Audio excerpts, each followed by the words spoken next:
Let's talk to Peter Hitchens. He probably knows about this kind of thing. Peter, very good morning to you. Morning. And no, I don't actually, though I have this belief that all driving tests in this country are far too easy. Yeah. Anybody who tries to ride around on a bicycle or be a pedestrian will rapidly discover that large numbers of people don't know how to drive, but are driving. Yes. Maybe they haven't got licenses because nobody checks this kind of thing anymore anyway. But on the other hand, some of them must. The other thing, which is absolutely evident, is that quite large numbers of people can't see. Yes. It's even worse than it is among football referees. They just can't see. And well, they can't see you if you're on a bike, that's for sure. Well, they certainly can't. No, there's lots of other things I suspect they can't see either. It's amazing. We don't have more carnage than we do. Can I just reflect a tiny bit on? It was just looking at those films you were just showing on VE Day. I think all of us are terribly moved by looking back on this, especially if this, in my case, these were the years just before I was born, in which my parents lived and which they remembered quite well. I'm filled with mixed feelings about this. Obviously, nobody wants to do anything other than honour those who died and suffered through it, because without them, we'd be much worse off than we are. But the thing which crossed my mind as I looked at those films is how much less British we are than we were on VE Day. Yeah. I remember there was an interesting minor poet called Priscilla Napier, whose husband was a destroyer captain who actually died of exhaustion in the first months of the Second World War, keeping the seas around this country safe from the Germans. And she at one stage remember saying that what he'd gone to sea for was to make sure his children could grow up British. Yes.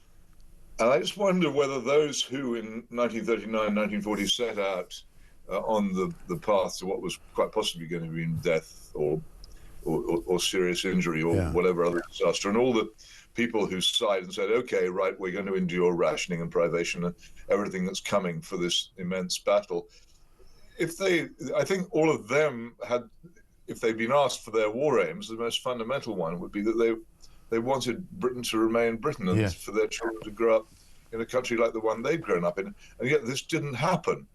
And I know that people think this is a silly obsession in my case, but I don't care. For instance, everybody around me now uses the continental measurements, the meters and the kilogram, and the liters, which are foreign to me. Enormous numbers of things happen in this country in a way which is foreign to me, quite different from my own childhood. And it doesn't seem to me that we succeeded very well in remaining British, either in the big things or in detail. And I just think that the rejoicing is all very well, but the rejoicing without thought afterwards is pointless.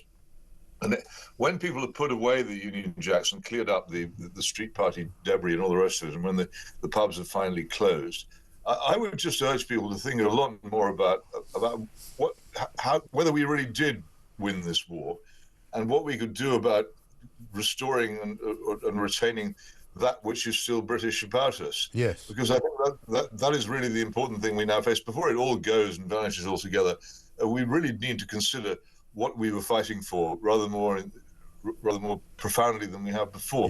That's my response to I think you're right. I mean, we were here on Monday and watching the crowds gathering outside Buckingham Palace and watching the fly past of the Lancaster bomber and the Red Arrows and all of that. And I wasn't able to watch it live, but I watched it later, and I was really quite struck by how patriotic it felt and what a great day it was to be in London. However, it was a rarity because we don't feel like that very often, and it's very often that you're kind of made to feel rather xenophobic and made to feel. I mean, I like you. I don't care what people want to make me feel like. I feel the way I feel.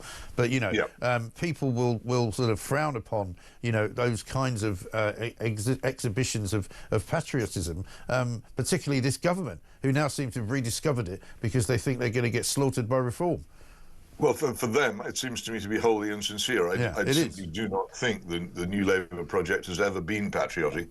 They tried to pinch the Union Jack and make it theirs. It's never succeeded for me, and I don't believe that they really care very much about this country or its independence or its history or its nature. No. And what they're doing now is what Labour governments always do when they're in trouble, is trying to get back the ground they've lost. All this goes back, the whole political crisis we're in the rise of reform goes back, in my view, to that day in, I think, Rochdale, when Mrs. Gillian Duffy had her encounter with Gordon Brown, and he, on a microphone, said what Labour really thought of its own supporters, and I think that they've never forgotten it, and they don't trust Labour anymore. Well, quite rightly, but on the other hand, who is there for them to trust? Who actually represents now the hard-working people of this country who are both patriotic and socially conservative, but also want this country to have decent welfare and services and all the things which normal people care about. Yeah, and who have still. It's either free market or a sort of watered down Trotskyism. Those are the two choices you have. They're no good to me. That's the other thing that I think, most people in this country, regardless, and I think this goes to your question of, what did we fight for? What did we preserve? And I think the last bastion of what we preserved was a sense of fairness. And I think most people in this country still have that, which is why so many of them now are going to reform, because they see that there's a lot of unfairness in this country. People who are coming into this country are being treated better than the people who were born here.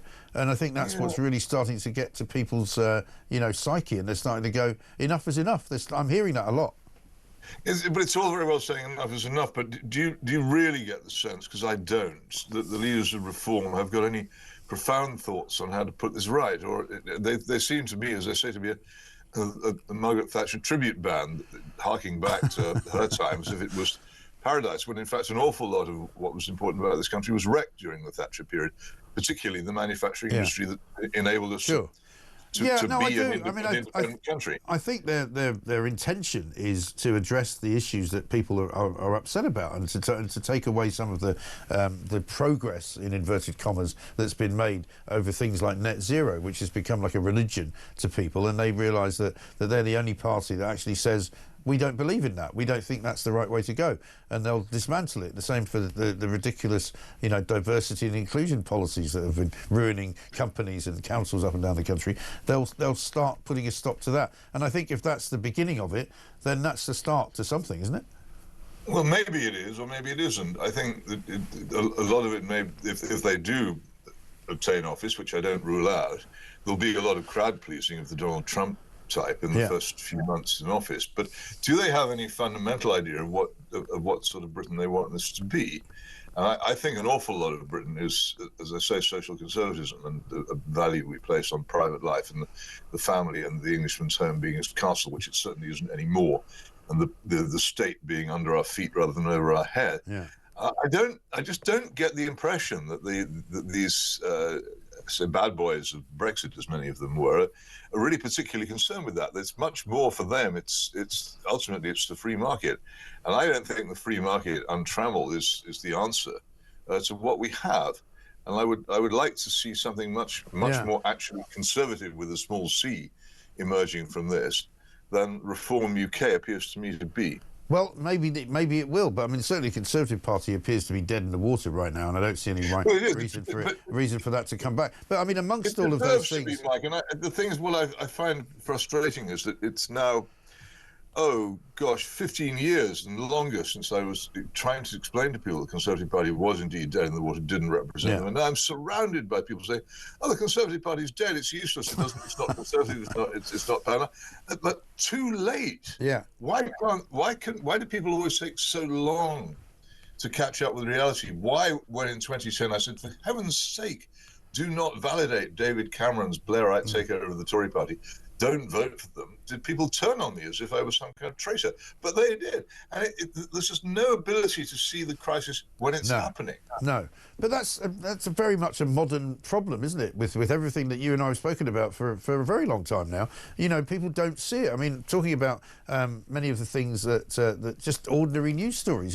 Suddenly there was a revelatory story in the Telegraph at the weekend that an awful lot of these people driving around on electric mopeds and scooters delivering food, turns out they're all illegal immigrants, and it turns out that some of them actually make money on the side even though they're not supposed to be working, and it turns out that even some of them share their bikes with other people. All of this stuff we've been saying for years, and now suddenly it's news. I'm so sorry, Mike, I lost you during that. Oh, did you? Oh, never mind. Well, don't worry, it's not worth repeating. It was just a sign came up saying low bandwidth, and I couldn't hear you. Yeah, well, that would be the central command. The central command leaning on you again to try and silence you. Obviously, that's it. No, it must be that. It can't be my computer. Yeah, but it probably is. Well, look, anyway. Yeah, but here's the point. What I was basically saying, what I was basically saying is that in the end, we've been saying these things for many years. I think people are frightened of looking as if they're out of step with the common good or out of step with the way that people think. You don't care about that, and neither do I. And that's why we say these things. There is also an unwillingness to face sometimes how bad things are. Again, look at the police. One of the great crises in our society is that the police have almost entirely vanished. And they don't, when they appear, they don't serve us. This has been evident for so long, and there is still nowhere in major politics any attempt to address it. Absolutely none. No. You don't see anybody saying anything about it at all. Why is that? Why does it take so long? Why for 20 years they've been dismantling our armed forces? So we've barely got enough to hold a parade now. And again, nothing happens until a panic comes. Yeah. Why do we have to wait to panic? Yes, I don't know. I don't know the answer to that.